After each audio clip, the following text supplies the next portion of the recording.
as I was saying, we are going to begin again at a starting point that's going to be common for us, and that is this quote by Ben Ami Ben Israel from the work that he did titled In Search of Yah, God, Whole Unity that is correlative corresponds to physical immortality. What a place to start. And family, I'm telling you, Nasik. yes, sir. Yeah. What is going to be, what we're going to discuss in brief is the fact that in transitioning, Nasik and I discussed this. If you don't understand or you don't understand what I'm saying or you can't comprehend this statement just yet, don't worry about it. It will make sense as we go along, as we continue this ascension. In transitioning, as he did, this was no mistake. Abba's transition was no mistake. It was Right. not something random. It was not a matter of health. It was not a matter of health or ill health or disease. That was just the means that he chose to transition at a perfectly timed point in order, Yes. family, to open up a portal for us through which this information is now coming to the sons and daughters. Might not understand that statement, might not comprehend it at this moment, but I'm sure of the accuracy and validity of that. Yeah. Absolutely. The vast majority of people that were associated with the kingdom did not understand how perfect the timing was Dang. Right. Dang. for Ben Ami to transition as he was talking about physical immortality. Yes. There has been a lot of human activity that has surrounded that, and a lot of human thought, human perception has followed, and human behavior. But from a Hmm. divine perspective, as we continue to ascend in consciousness, you will understand how perfect that was. It seems, Nasik, paradoxical, that it's a Mhm. paradox. And many people have expressed this. Here's a man that was teaching about physical immortality. And as soon as he did that, he died. Yeah, right. Right. But see, Hmm. that is dualistic thought. It is Hmm. dualistic thought, where paradoxes, Nasik, they continue. Duality Yeah. continues. But the role of higher consciousness is holism, wholeness, unity. Hmm. Where, listen, all paradoxes are solved. Right. You cannot solve them from a human standpoint, a human state of being. It will just create controversy. It will just create a diversity of opinion. It will just create conflict, inner conflict. I believe this, I was following up, and then he transitioned while talking about Hmm. physical immortality. Human perception, human Hmm. thought from a human basis. And also, the other thing is to try to rationalize it and Right. try to explain it away in human terms. And you just not see, end up looking and sounding foolish. Yes. Yes. So we're looking at this from the perspective of wholeness, which when you look at the context of this scripture passage or this excerpt from the book or the booklet, Nasik, wholeness is the subject. Absolutely. Holism and wholeness, unity of thought, not duality, is the subject. Absolutely. And if you try to comprehend this from a dualistic standpoint, which, you know, the vast majority of the people did, you will never understand it. And you will be continuing to search for the power of the name. You will continue to be searching in vain relative to this inexplicable positive energy, this inexplicable power that is content that is the subject of this particular passage.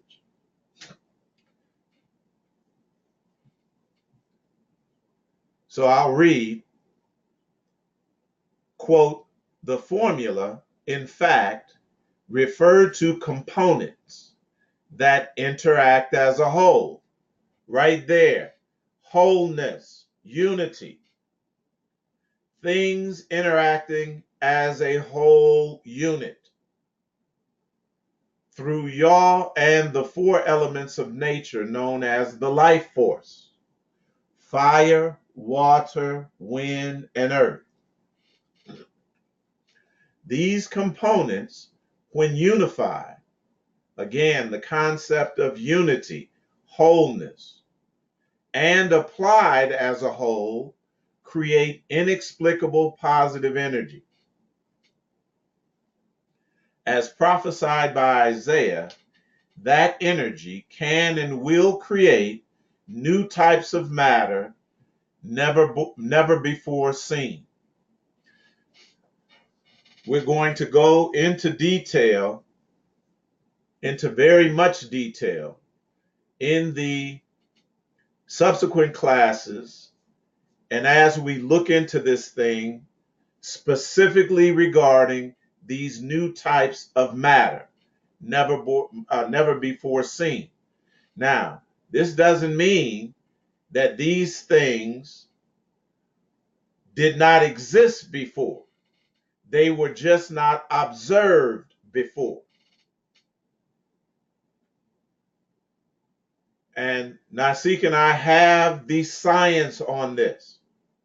We have the science on this. So there is no doubt that we know now exactly what the Father was referring to here, these new types of matter. And we're going to touch on these. We might not touch on them in this class, or might just visit that subject very lightly. Um, but we will be getting into detail relative to this new type of matter.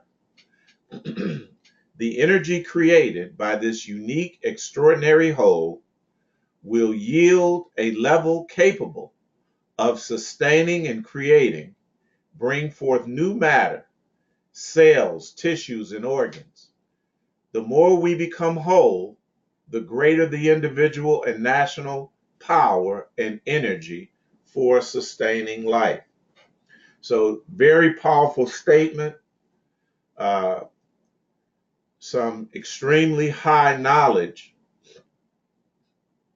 that is shared in this. But the underlying aspect of this is unity and wholeness, the syncretizing of duality, the syncretizing of diverse elements in a dualistic matrix that we come to know as the known universe. So, this is the subject, family, that you and I know that we've been on for quite some time now. Mm-hmm. The underlying subject has always been this transition from duality and diversity into wholeness, into wholeness. So we're going to continue following that formula today as we look at some things that have been freshly revealed. If you have your scriptures, turn to Matthew, the 23rd chapter, and we're going to begin at the 23rd verse, reading down to the 26th verse. Matthew 23, 23 through 26.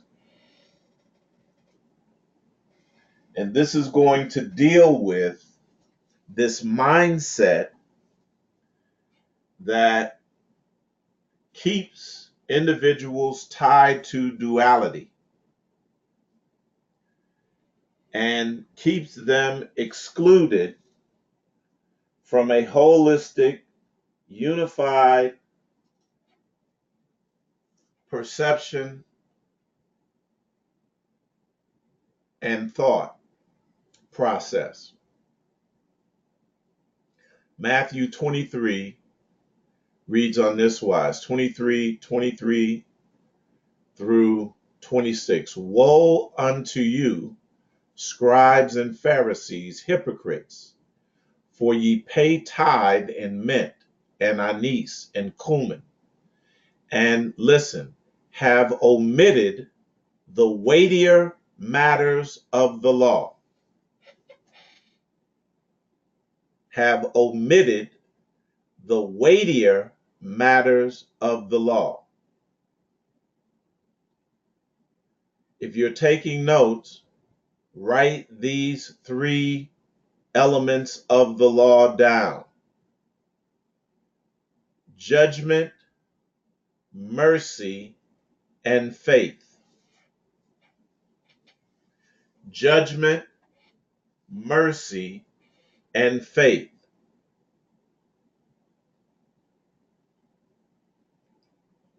These ought ye have done, and not to leave the other undone. Now, I'm going to pause here, and I'm going to caution us and admonish us that when we talk about the law, do not think in terms of a moral law. That's human perception and human thought. That is a dualistic mindset. We must know that moving forward, we are not talking about those lesser things at this standpoint. Divinity is exempt from all laws, moral, social, cultural, physical, material, economic, etc., and so on. So don't make the mistake of taking this thing literally. There is a higher understanding of this, and we're going to get to it. We're not talking about moralism here. That is for people that have not ascended to the level that we have ascended to thus far. We're not concerned with moral laws. So when we're talking about judgment, mercy, and faith, we are talking about three elements in an equation, in a formula. Are you all with me? Okay. That have nothing to do with your behavior like that. It has to do with divine thought and divine perception. Higher thought, higher perception. These ought ye have done, and not leave the other undone. Ye blind guides, which strain at a gnat and swallow a camel. Woe unto you, scribes and Pharisees, hypocrites! For ye make clean the outside of the cup and the platter, but within they are full of extortion and excess. Again, we're not talking about extortion and excess from a moralistic standpoint. We're not talking about moral issues, family. We have to keep our consciousness level up. It is talking about something that is higher, on a higher level.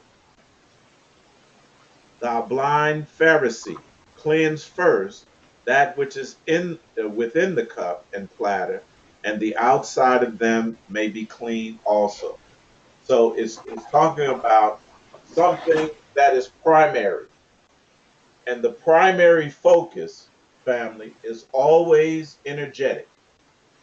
It's always energetic. This is what the divine beings deal with.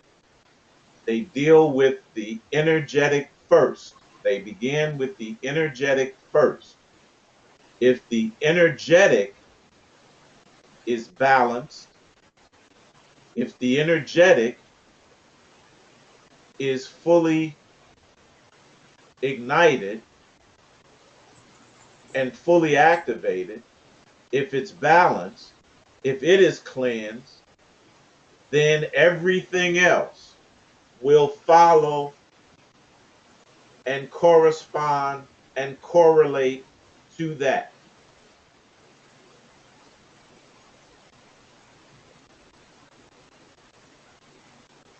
We must, our focus, our energy, our focus, our attention, rather, must always go to the energetic nature of things first. We used to say spiritual, but again, that is a term that has been confused.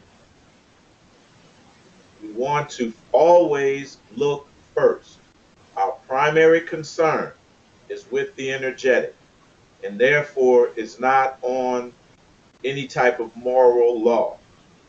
If you are correct energetically, if you're balanced, cleansed energetically, you won't have to worry about any laws like that. Not any physical laws, not material laws, definitely not some moral laws to govern your behavior. You will become self-governing because you will have become your own savior, your own healer, your own protector, your own redeemer. Are you all with me? Absolutely. Galatians, the fourth chapter. Matter of fact, let me see if that's the entire fourth chapter. Galatians, the fourth chapter. Let me go to it. Verses 1 through 10. It gives us this same thought. All right. And we won't read the whole thing at this point, but it gets the verses 9 and 10 says, But now, after that ye have known God, we on this call have or should have a very high understanding of what divinity is and who the divinity is. Mm-hmm.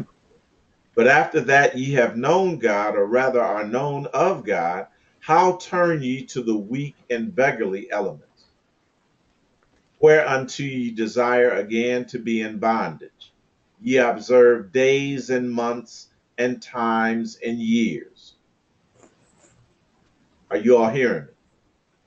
Okay.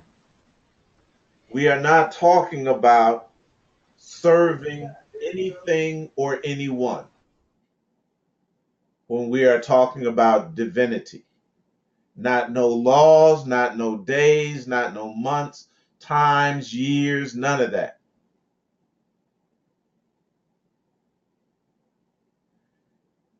Those things were provided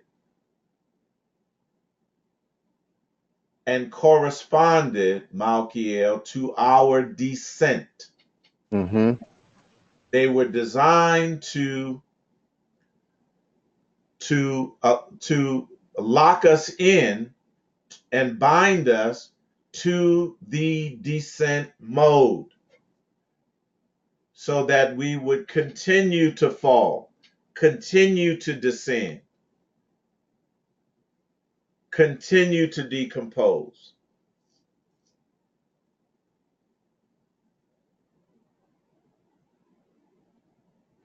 Let's look at this word judgment. And again, we're not talking about these things in terms of morality.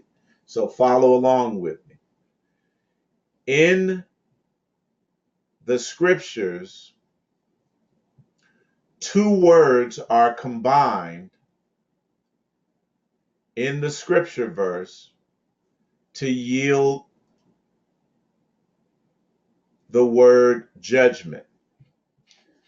In Matthew 23 and 23, it should read on this wise: judgment and mercy and faith. Two ands: judgment and mercy and faith. Look, the and is the uniting and unifying element, or the unifying factor, unifying those three elements. Are you all seeing what I'm saying?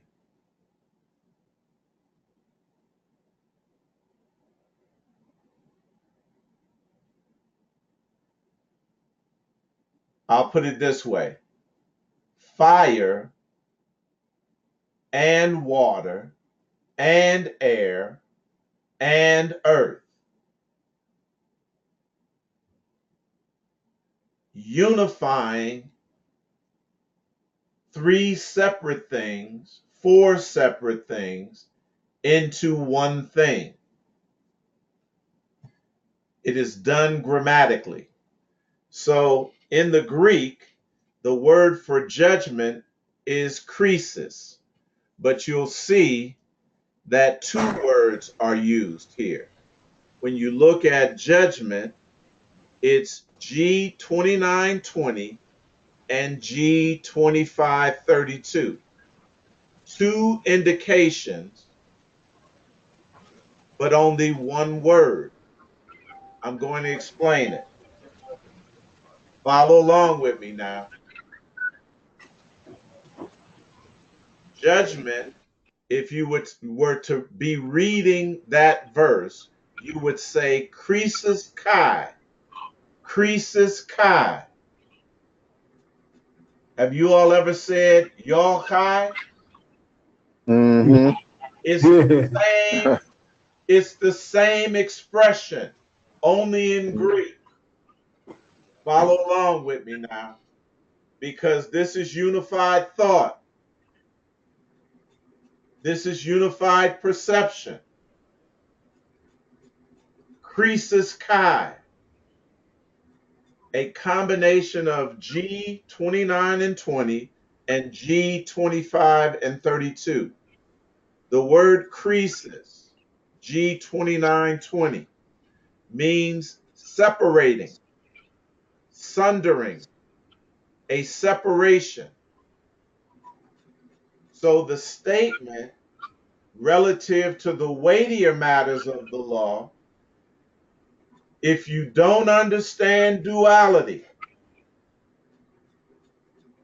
you don't understand yourself or the world you emanated into, the world you incarnated into, even, Nasik. Uh-huh. Uh-huh. That is the fundamental principle. It's not talking about judgment like that. It's talking about the separated nature of reality. In other words, Eitai, That's the decision or the judgment you made to come into this situation. That it includes that as well. It's talking about the weightier matters of the law, of physical law, of material law, of the Mhm. law of the simulated matrix. Right, right, right. Mm-hmm. And the first law of the simulated matrix, in the Greek, it's expressed krisis, a separation. Right, right. Mm-hmm. And what we were separated from was our divinity. Yes, yes. Yes. Right. Krisis forms the basis of the English word crisis, which means to separate. So when we emanated, Nasik, into the physical realms, it created immediately a crisis. Oh yeah, yeah, Because we all know that our emanation was imperfect. So it would yeah, necessarily create a crisis, a, Mm-hmm. a separation. It means to sieve, to discriminate, or to distinguish. yeah, Moving on. I think you all get this. Moving yeah, on. The word kai, it says it serves as a copulative. To copulate means to bring family two polarities, two opposites, two dualities together. Male, female, good, evil, Mm-hmm. black, white, darkness, light. right. That this ability would always be with us, Nasi, Mm-hmm. and would always be necessary. That there are not two things. Everything, the holistic reality is everything is one. Yeah, It means to connect, that is, unite. This is what Abba was telling us about, that we would have to reach this stage of consciousness in order to, Nasi, uh, activate this inexplicable divine power, yeah, positive energy.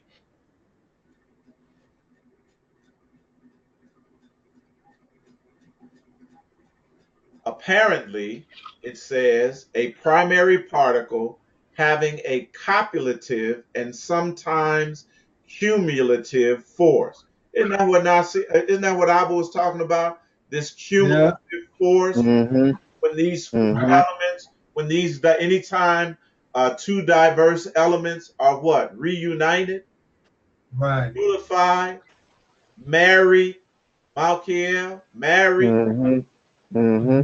as we approach the marriage of the Lamb. Yeah, See, this is perfect timing. Abba had perfect timing to open, Nasik, that portal, yeah, and not just leave, but before leaving, laying down this fundamental information yeah.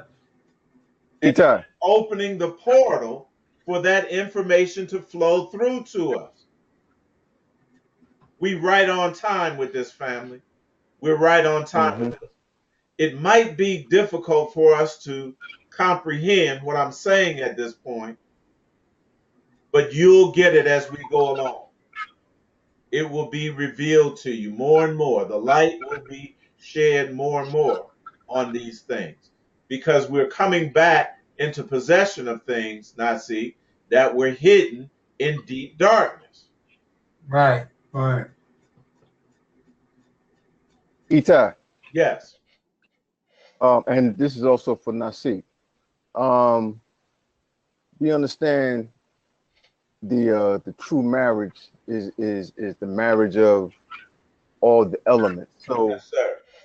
was what was the meaning of the marriage of the Lamb in 2013? I mean, in 2000.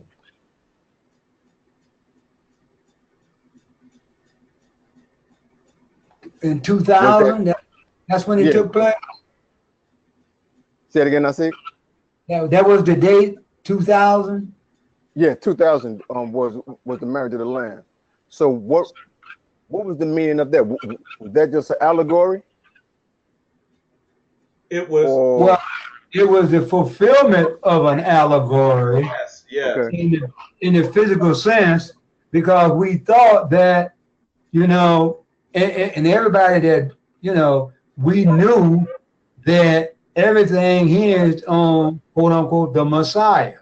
So we actually was marrying him in the sense of that allegory, but really he knew, I really believe he knew that it was Mm-hmm. really the elements, you understand, because Yes. we knew he was in the physical, but he kept Yes. saying, yeah, as he was being married too, he did the vows and, but he Mm-hmm. made Yah something other than, quote, himself. He always did that. Correct. And You follow me? Gotcha. it, Okay. Mm-hmm. this goes back to what Devorah introduced or the other day with the question of the difference between a process and immediate revelation. See, we've Mm-hmm. Wow. all we Mhm. until we're on a journey of Mm-hmm. ascension, and you see things and understand things and participate with things based on the level of your consciousness, what the level Yeah, of Mm-hmm. your energy frequency. So right. Mm-hmm. Mm-hmm. here's what we'll say: that concept was introduced. Imperfection was our conception perfect? No. This is what I'm No, talking about even now. Right. Was our thought process holistic? No. I mean, we can all admit that. Mm-hmm. right. But we were moving toward that. And the idea, Right. he didn't come up with the idea of the lamb as being a symbol. Our forefathers, the beloved ancestors, came up with this symbolic. Mm-hmm. Mm-hmm. But we were on the level that we were at. Right. Now it's a new conception. Okay. Why? Because we're on a new consciousness level. We're on a new vibratory frequency. Mm-hmm. Yes. Yes. Okay. Moving forward. If I could say in agreement, remember the scripture says, I fed you with milk Yes, because sir. you were not yet ready for the meat. So we always have to eat on the level that we're prepared. We have to consume, we have to gain the knowledge on the level that we're prepared. I fed you that you weren't ready for solid food. So I had to give you milk. Absolutely correct. Now, with Mm-hmm. that note, we'll go back and we'll read Galatians 4 down to from the first verse to the 10th verse. Because what David said corresponds to when I was a child, I thought as a child, I understood as a child. Right. But when I became a man, what? I put away childish things. Right. Now reading that same thought, continuing that same thought in the reading of Galatians 1 through 10. Now I say that the heir, listen, as long as he is a child, differeth nothing from a servant, though he be Lord of all. Are y'all hearing Mm-hmm. that? Can.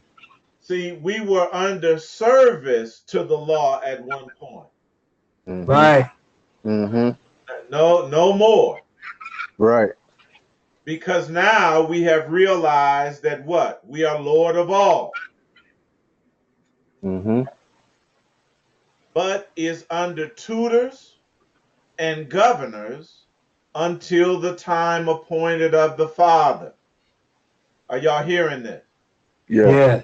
Even Yeah. so, when we were children, excellent question too, Malkiel, were in bondage under the elements of the world. Come on, Nasik. Mm-hmm. Elements of the world, Mm-hmm. fire, Mm-hmm. water, Mm-hmm. the four Yeah. Yeah. elements were under bondage to them. Yes. Air, earth. But it would be a time when we would have to what? Unite those things. Yeah, get back there. But when the fullness of time has come, God sent forth his Son, made of woman, made under the law, to redeem them that were under the law, that we Mm-hmm. might receive the adoption of sons. And because we are sons, God hath sent forth the Spirit of his Son into our hearts, crying, Abba, Father. I and the Father are one. Mm-hmm. Yes. Whereunto Wherefore thou art no more a servant, but a son, and if a son, then heir of God through Christ.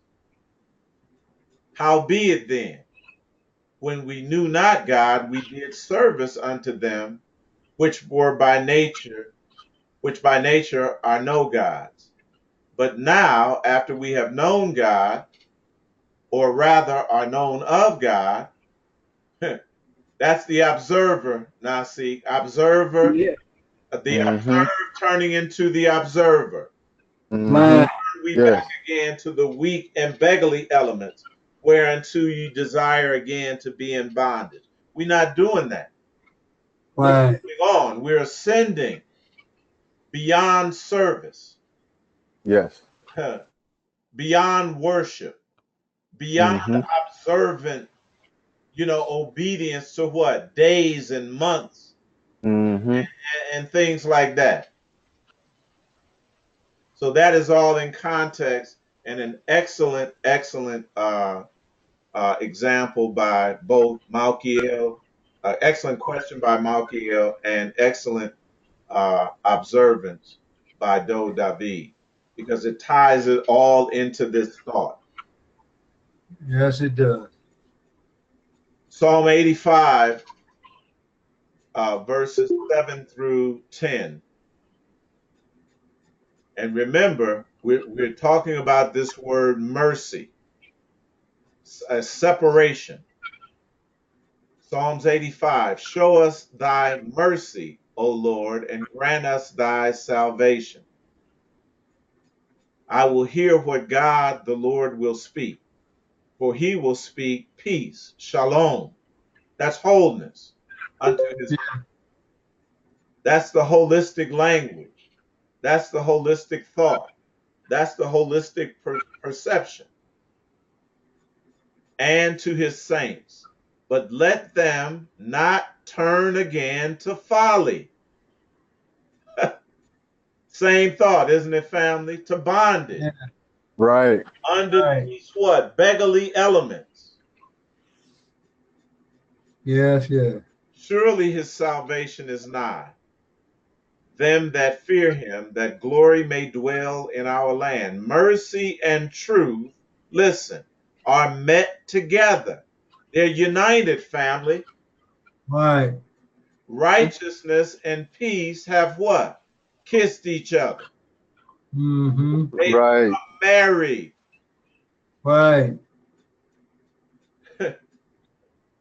So it's talking again about something higher than these terms: righteousness, peace, mercy, truth, that we've understood literally under the bondage of what? religion and the religious mindset. Are you all with me? Mm-hmm. So Abba, before he left, gave us this formula, understanding not only Nasik the four elements, fire, water, wind, earth, but the tetragrammaton, Yud He Vav He being united, the power of the name. And we understand that these four elements, that they are us. In former time, at a lower level of consciousness, in a separate format, ununified state. Why? Because our consciousness, our awareness was separated from us. Our perception was dualistic of everything. So the unification could not be possible until we reached a certain level of consciousness. So this word mercy in the Greek is elios, and it is said elios kai, just like krisis kai for judgment, elios kai, elios kai. And it is talking about an affinity, a compassion. And they say human or divine, but we are talking now about this desire to unite, to meet together, to kiss, to cause these elements to meet together, to unite, to kiss, to be married. It says mercy, kindness, or goodwill towards the miserable and the afflicted, joined with the desire to help them. Well, why, Nasik, are people afflicted? Why are they miserable? What is the root cause? Nothing but duality. That's all. Nothing but duality. Mm-hmm. It's just like Nasik, he said, this is the cause of all controversy, of all conflict, Nasik, of Yeah. all sadness. Yeah. The final element is faith. And when I saw this, I about fell over. I had to call Nasik back. And the word faith, the Greek word is pistis. Now, for you all that are familiar with the lessons, you should automatically Yes. think of the pistis Yep. Sophia. Mm-hmm. That these are the things, Nasik, these are the weightier matters.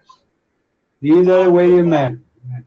That most people that are ignorant, that are still in duality, they are ignorant of these unifying laws, these unifying elements, and elements that need to be unified in You order need to to be right. create something new. In order to Right. create something new. So this word faith is the word pistis. Pistis. All right? And we know they say that it is a conviction of the truth of anything, belief in the New Testament of the conviction or belief respecting man's relationship to God and divine things.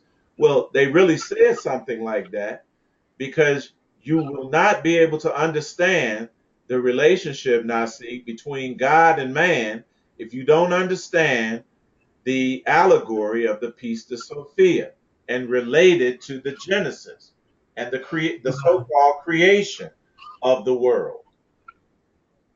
So let's get into it.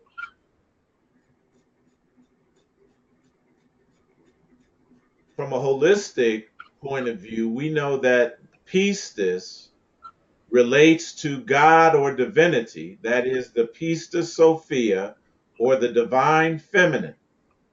Generally speaking, the Pista Sophia refers to the true hidden esoteric wisdom concerning how the known universe, physical life, the material reality, was actually created by virtue family of a purposefully premature, deliberately incomplete, and therefore intentionally flawed manner. Mm. That's it. If you don't That's have it. that understanding, you have totally ignored and omitted Yes. the weightier matters of the law of this false simulated matrix. You don't even know that it's a false simulated matrix. Yeah. You are still under the false conception that quote unquote God created everything perfect, Right.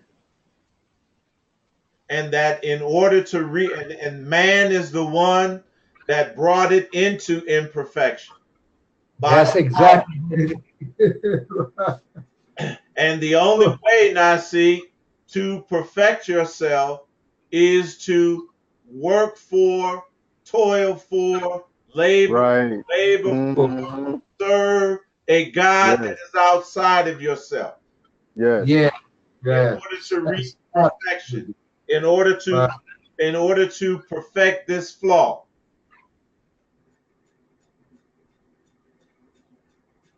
It'll never happen like that because Never. we've not fully understood under that conception, under that perception, under that thought, with with that mind, all of your work will be in vain because you will have totally ignored the true energetic nature of being of this world, and that it was created flawed. Hmm. There is no perfection. In the Gnostic account of creation, the hypostasis of the archons, it is revealed that in Ion Sophia's, or we'll put Pistis Sophia, that's her other name, or other designation. In Pistis Sophia's plunge into the waters below, that she somehow bypassed or circumvented passage through the pleroma, or archetypal or formative realm of Absolute. The realm or world of Absolute, the archetypal or formative aspect of divine creative energy, corresponds to the letter Yud in the Tetragrammaton, Yud He Vav He. The Hebrew letters Yud He Vav He each correspond to the four fundamental elements of fundamental worlds, or four basic elements that Abba Gadol talked about, that together comprise the divine creative process, or way by which divine energies, spirits, or beings enter, emanate, or manifest into the elementary, lower, or material realms. That statement, plunging into the waters below, quote unquote, indicates that instead of starting at the Yud, absolute, corresponding to the archetypal or formative fire process, Ion Sophia directly and prematurely impacted the Bria world or element, which corresponds with the letter He, the second letter of the Tetragrammaton, Yud He Vav He. That prescient, premature plunge and calculated imperfect impact, Nasik, that is the Big Bang, Dang. Hmm. set off a multitude, listen, set off a multitude of consequent, cascading ripple effects that constitute the dynamic, energetic basis for what we perceive and experience as the known universe, physical life, or material reality. See the universal life principle above. So we'll get into that a little bit later. So continuing on with this thought of imperfection, of this cascading or declining imperfection, we go to Daniel, the second chapter, another image, another Yes. Nasik, along with the lamb. Along with Uh, Mm-hmm. the lamb is with, yeah, yes, family. You know what me and you talked about today about that chance that I had to express those things. yes, sir. I'm going now to see how that played out in a meeting. So Okay, I'll get back to you, okay, family. okay. Okay, now Excuse say, me. Nasik, we'll Mhm. connect in the morning. All right, family. We'll connect tomorrow morning, right? Yes, sir. So following on with this descending nature of the emanation, the imperfect descending nature, cascading nature of the emanation, we're going to look at the statue, the image, the great image in Daniel, the second chapter, momentarily. We're introducing these things now under a singular thought, under a united thought, and we're going to go into detail later and tie all these things together. That's the formula, ain't it, Malkiel? absolutely. Continuing on, the fall, plunge, descent, degeneration, deterioration, etc., refers to the gradual disintegration of our genuine, pure, or more rarefied divine higher aspect or state of being into baser, denser, more natural, quote unquote, human lower aspect or state of existence. That is the emanation. The Mm-hmm. emanation is the fall. The emanation is the plunge. Mm-hmm. The emanation is the descent. And it was imperfect to begin with, purposefully, deliberately imperfect to begin with. The great image of Daniel, the second chapter, represents our proscribed, predesignated, predetermined, and deliberate fall, descent, declination, etc., after our deliberate and purposeful, premature, or abridged, and thus flawed emanation into the physical material realms. I can't express it any clearer than that, I don't think. Right. And we're going to keep repeating it so that we get it because we were conditioned and programmed to believe that creation was perfect. It was not. This world, this universe is not perfect. It should be obvious, but our Mm-hmm. eyes have been closed to it. The progressive and prodigious devaluation, drop, depreciation, lessening of the quality of the metals in the image, that is, from gold to silver to bronze to iron to clay, is designed to indicate our progressive, prodigious, and planned fall, descent, decline, composition from a mostly divine, holistic being, solid head of gold, into a profoundly human, dualistic entity and persona, feet and toes of miry mixed clay. Does that make sense to everyone? Carrying shows.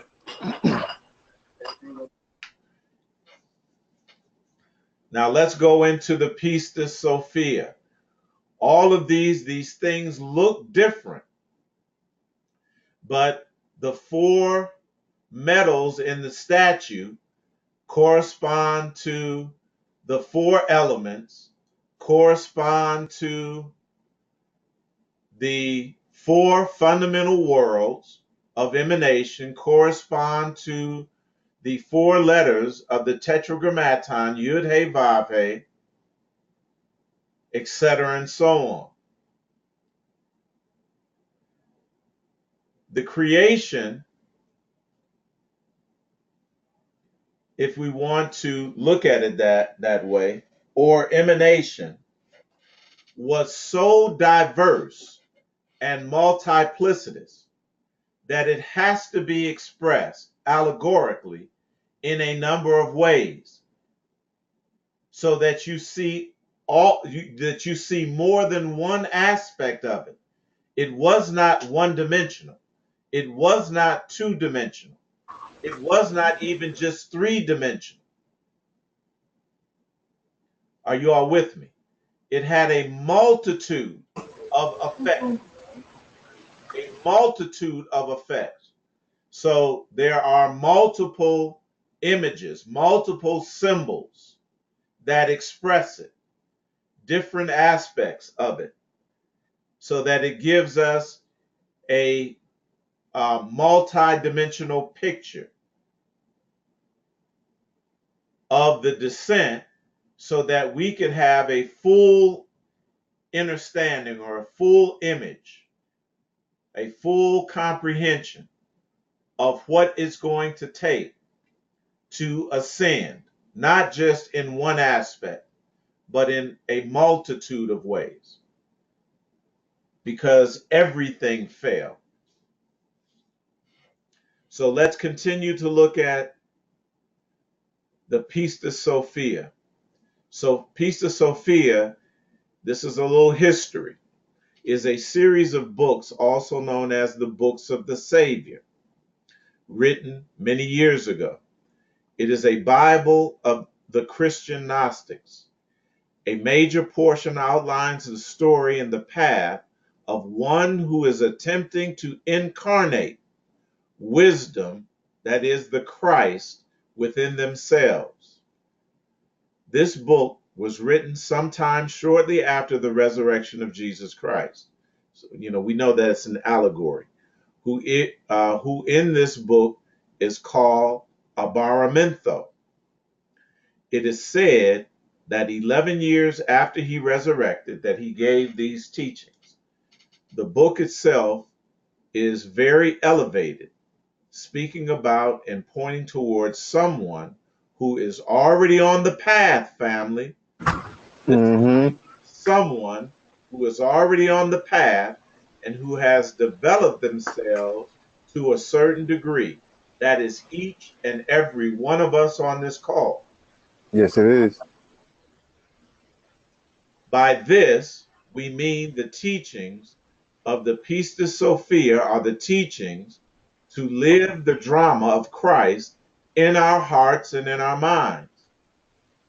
It deals with the death, resurrection, and ascension path of Christ. We must work to understand these teachings on our own level.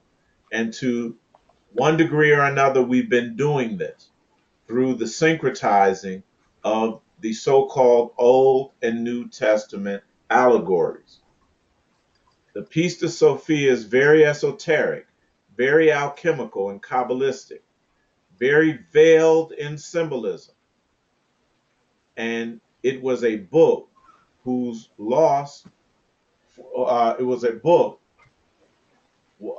and it was a book that, I guess they want to say, that was lost for quite some time, at least to our visible public eyes. It rested in obscurity for quite a long time. That is to say, our ancestors gave custody of this wisdom over to the aberrant man,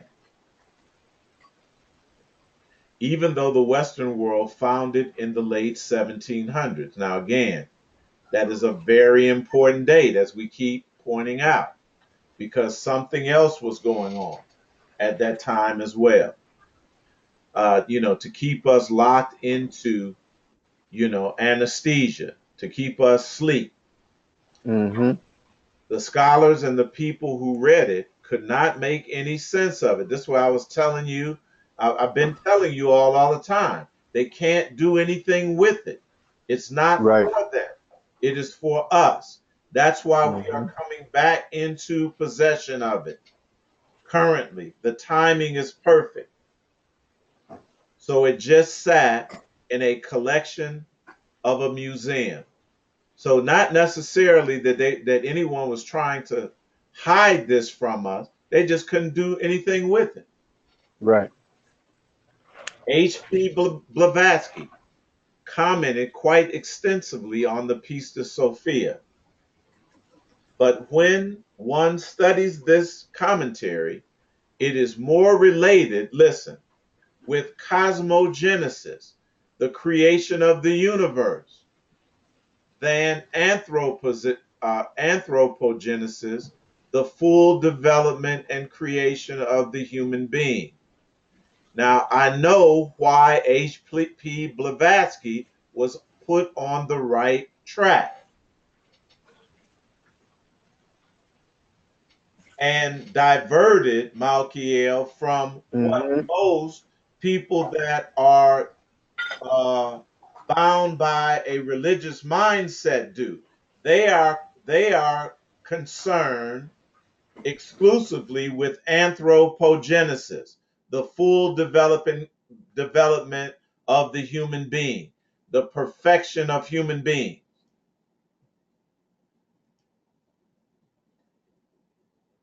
H.P. Blavatsky, will get into her history a little bit later, but she was in contact with and a contemporary of one of our uh,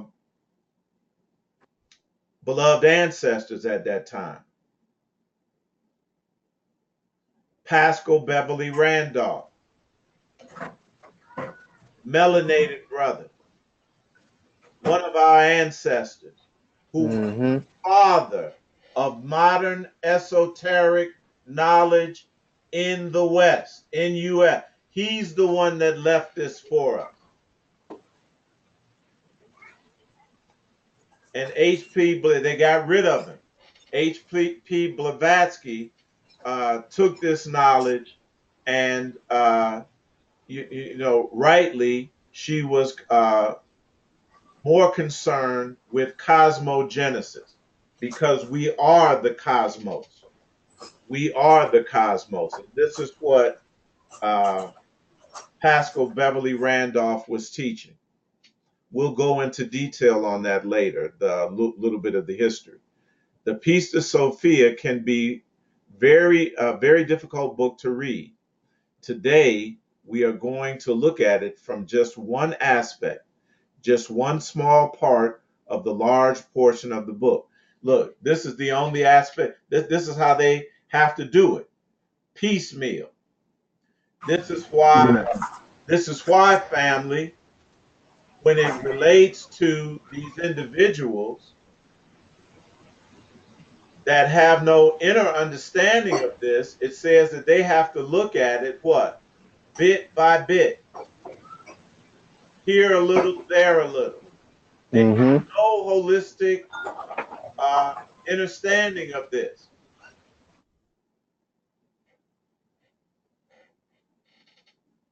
The scriptures talks about that. Here a little, there a little. Line upon line, line upon line. It is actually multiple books, but a portion called The Story of Pistis Sophia. Sophia, listen, goes through a drama and she gives a number of repentances, 13 repentances. Listen, to ascend back into the light after she lost it. This is our journey. Yes. This is our journey. Journeying back into the force, into the this power, back into our source, our divine beginnings from emanation. The reason that they can't understand it and the reason that they can't do it, because they are created beings. We are not created. We emanate it. And it is only with that fundamental knowledge can you achieve the ascension. That is one of the fundamentals, emanation. All of this has to do with our soul, our spirit, our inner being. Inner being. All of this has to do with our own work on ourselves. This is what you can't do it through a system. You can't do it Right. through a cultural system, through a social system, through a religious system, through a belief system. This is where most individuals go wrong. These are the beggarly elements, the weak and beggarly elements.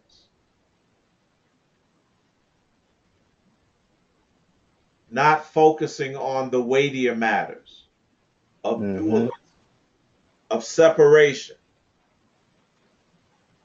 of holism, of understanding the uniting force, and of a divine compassion to do it. It has to come from within. Yes. It can't be no group rah-rah, or Right. that you're going to get it by osmosis, belonging to a group. It's not going to happen. It will never happen.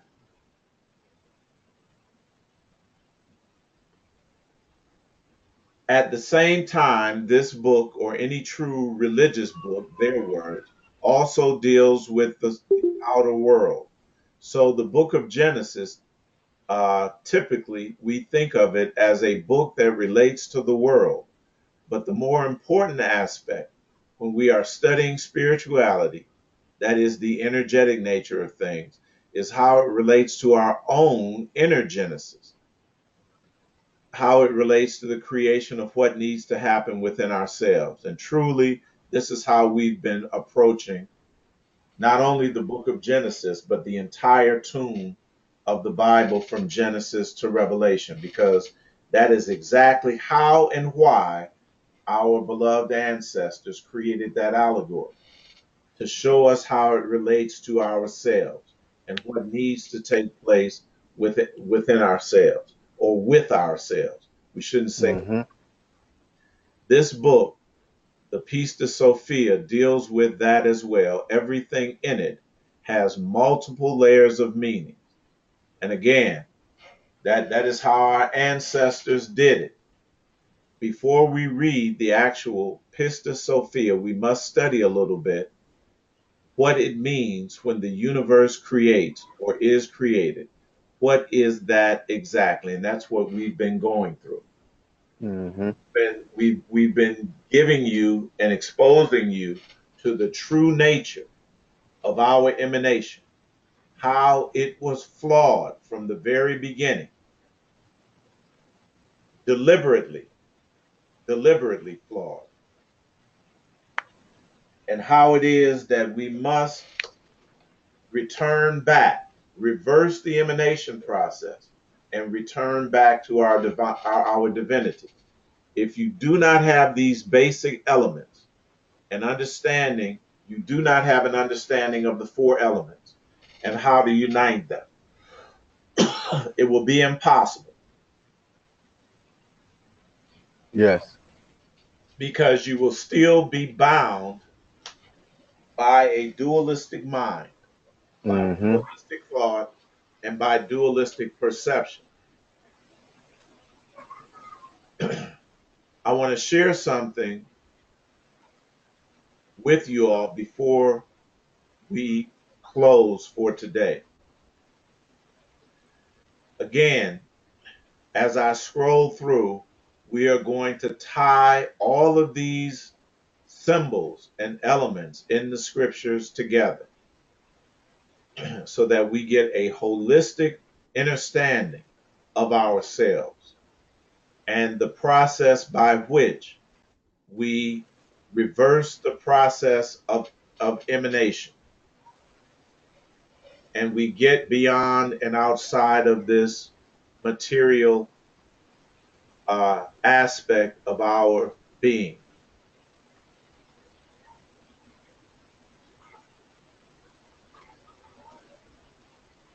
Bear with me here.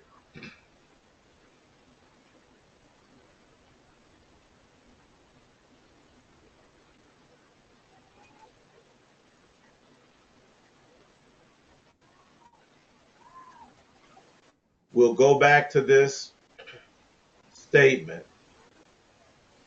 The entire notion, the complete conception, the total idea, the overall image that you, we are separate, apart, other, should be other than, dual, male, female, inner, outer, of above, below, is in and of itself a thoroughly deceptive, patently false, wholly illusory, absolutely erroneous, but specious hologram produced exclusively by the program mind. That is human Hmm. conception, dualistic thought, dualistic perception.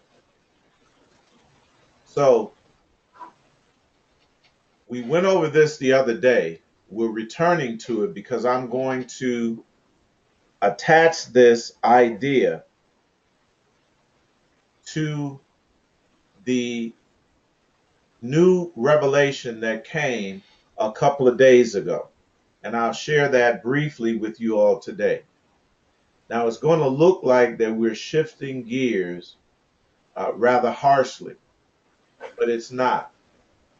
Just stay with me, stay within the holistic thought, holistic perception, and you all will get this like I got it. But I have to lead you into this. The word hologram, if you don't have the definition before you in your notes, I've shared these notes with everyone, but if you don't have it with you, write it down.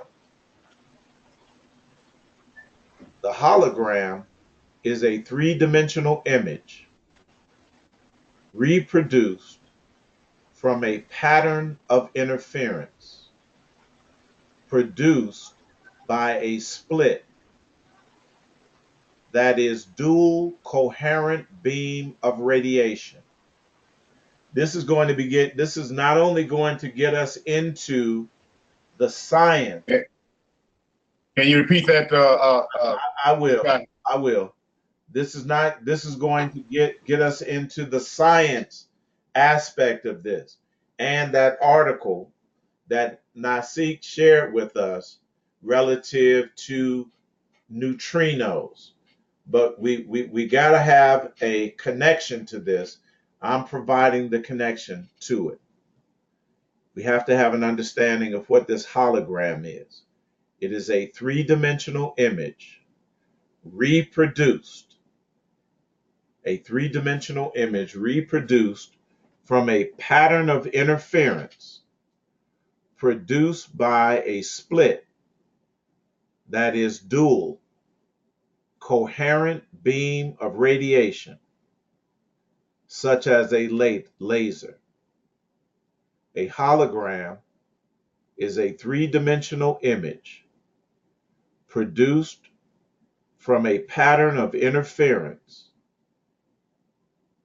reproduced rather, from a pattern of interference produced by a split that is dual coherent beam of radiation, such as a laser. It is also the pattern of interference itself.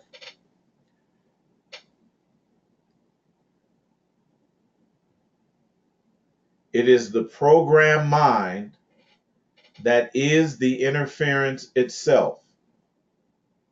It is the program mind that produces the holographic image.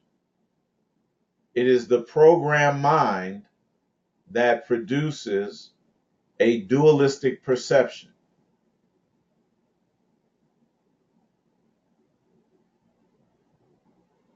of a world that we perceive outside of ourselves.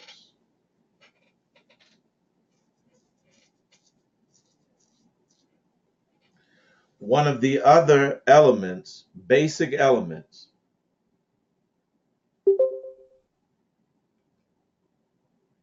in properly and holistically perceiving our own divinity is the element of inversion. That as we fail, family, we also invert it. You all have got to see this. Mm-hmm.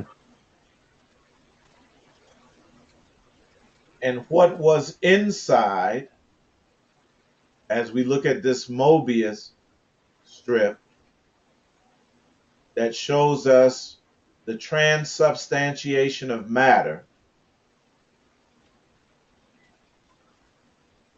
that as we fail, we did this inversion as well, that we turned inside out. And what now is perceived as our environment or the universe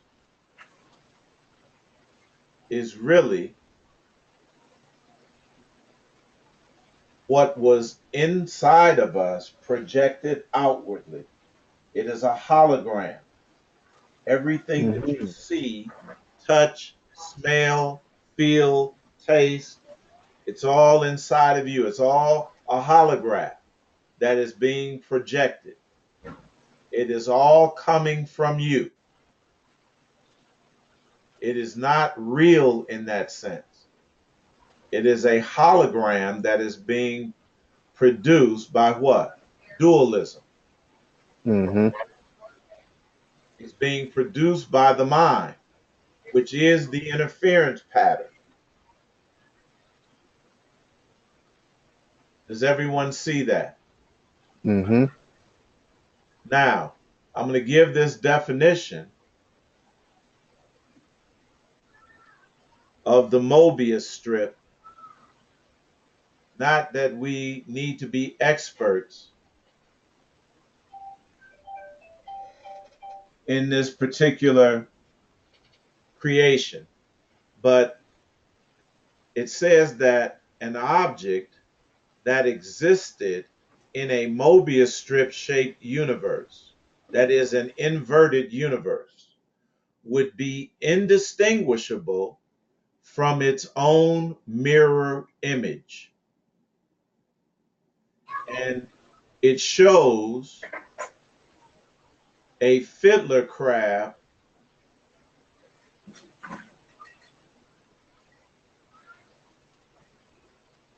Bear with me.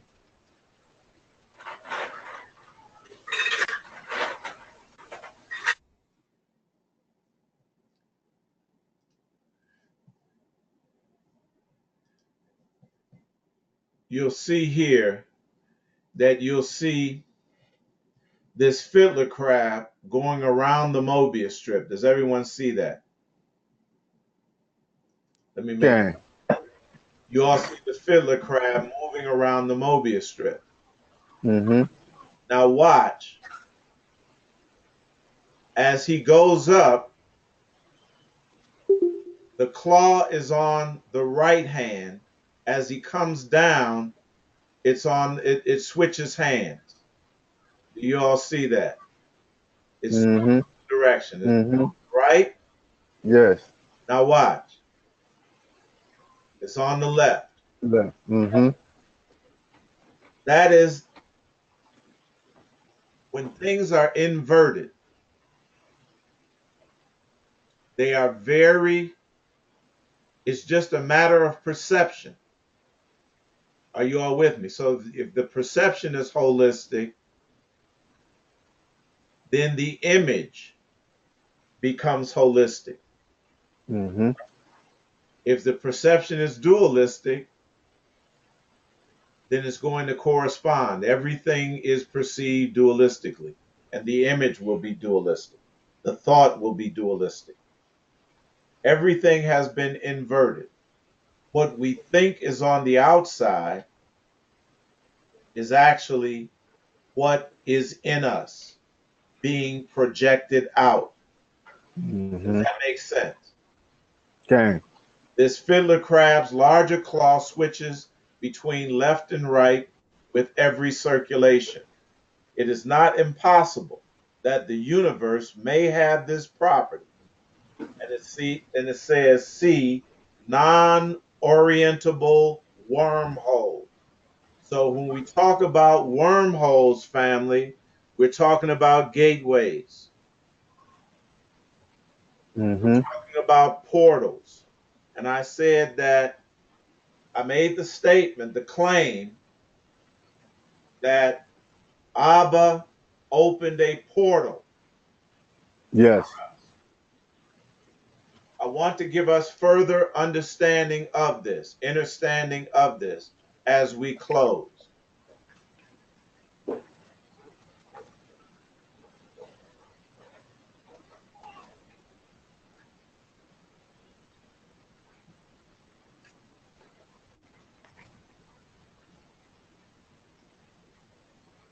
And I'm just going to read. I'll come back and explain this later as we get into this tomorrow or in the subsequent sessions that we do. This is from a blog site called The Rainbow Scribe. And the subject is the Lemurian return and the Peridot Stargate. The Lemurian return and the Peridot Stargate. We have to begin to understand these stargates, these portals, these wormholes. And in doing so, we're going to understand an aspect of our divinity, that we are multidimensional beings, that we are multidimensional beings. This is very important as we move forward. Family, we've boarded the mothership, Yes. and we are about to move on out of here. And this information is coming so that we will be able to prepare ourselves under the subject zipped space. Energy now it's talking about the island it's talking about is Rapa Nui, Easter Island. You know, I referred to the mothership, Mm-hmm. and George Clinton put these ideas, put these concepts out here for us in musical form, in sacred musical form, a sacred musical form called funk. Mm-hmm. And he put an allegory out here and connected us back, gave us hints to connect us back to Easter Island. Zipped space. The energy of this sacred island is zipped space. Only Mount Shasta is its equivalent in this category. Mount Shasta is in California. I'm headed to the West Coast very soon. My daughter is already there. We're going to join her. She was drawn there by the Mm-hmm. ancient ancestors. She was drawn out to the coast, and we are following. We are following. Uh, Rapa Nui, the Easter Islands, is in the Pacific Islands. So we'll be closer to that. Within this, its succinct field are far more than 12 dimensions, concentrically condensed, concentrically condensed. And as we have said, the visiting pilgrim with the developed expansive vision of the third eye can more easily see past and future versions within the facets of this multidimensional vector. The grand temples and pyramids and lush vegetation that once were here are still quite present in simultaneous epochs of time. We have to understand that there is no past, present, and future like that in terms of a linear perspective. We have Mm-hmm. access to all of those things because they are intertangled within us Yes. at once. At once. Original entry gate. Original entry gate. Listen very carefully. Most humans experienced Lemuria as their first sojourn on Earth, entering the Earth plane through the Arcturian Stargate on Easter Island. The land that is now the small island of Rapa Nui was then a sacred and holy mountain at the southwestern corner of the massive continent of Lemuria. But we wish to make an important clarification. It is essential to understand that Lemuria existed on the earth in two different phases. The first was a utopian realm, which may be more accurately described, listen, as a hologram of light, Mm-hmm. as a hologram of light. This was before the earth shifted into duality. Wow. I want you all to hear me now. Mm-hmm. Long before the purpose breakup of the original firmament. Firmament. Mm-hmm. These are all elements that are coming into our purview now, coming back within our possession to aid us in a holistic comprehension, a holistic perception of this so-called reality that we seem to be inhabiting. At this time, Lemurians were in luminescent, manifested projection form, not truly physical. But these light forms utilize the elements of the earth in their expression according to their vibrations. Accordingly, their vibrations were more fairy-esque. We utilize the elements. Mm-hmm. We utilize the elements. Now we have an understanding, family, that we have to unify these elements in order to tap into and activate our divine power, this inexplicable power, this inexplicable positive energy. This document is something that I am very connected to, and I will explain why. Many of you might be connected to the information in this document in a very unique way as well. Mm-hmm. But it connects me in a very personal way with this information. And we are going to talk about this to a greater degree as we go forward. But it will not stray very far from how we began this class. The unification of these elements to create, to activate this inexplicable power, divine positive energy, divine power and divine energy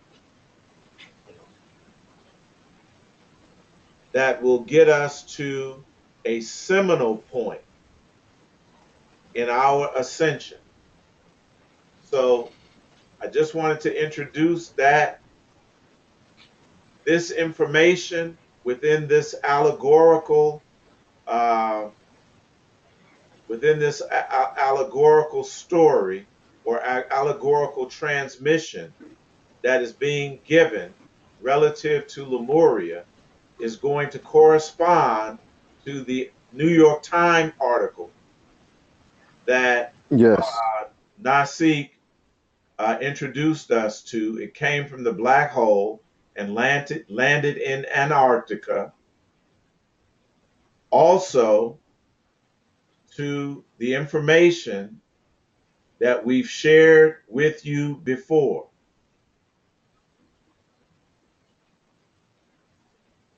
Relative to the March 2nd, 2018 article, The Weirdest Black Hole Ever Found.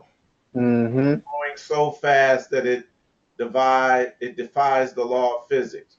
We said at that time, family, that we created this event. Yes. All of these things are interchangeable. And this was under the subject, what does the creator eat? Mm-hmm. Talked about the movement, remember, from the solar system that was inefficient into the cosmic system. Mm-hmm.